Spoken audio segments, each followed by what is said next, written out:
شروع اللہ کے نام سے جو بڑا مہربان نہایت رحم والا ہے۔ مومنو، کسی قدر شکار سے جن کو تم ہاتھوں اور نیزوں سے حاصل کر سکو اللہ تمہاری آزمائش کرے گا،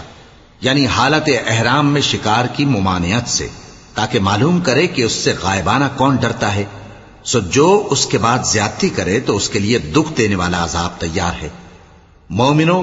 جب تم احرام کی حالت میں ہو تو شکار کے جانور نہ مارنا،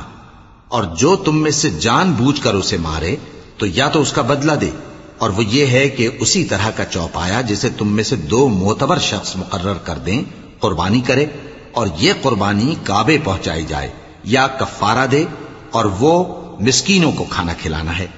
یا اس کے برابر روزے رکھے تاکہ اپنے کام کی سزا کا مزہ چکھے، اور جو پہلے ہو چکا وہ اللہ نے معاف کر دیا، اور جو پھر ایسا کام کرے گا تو اللہ اس سے انتقام لے گا،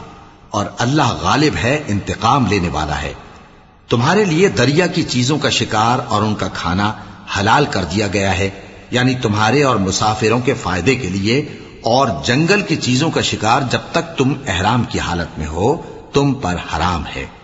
اور اللہ سے جس کے پاس تم سب جمع کیے جاؤ گے ڈرتے رہو۔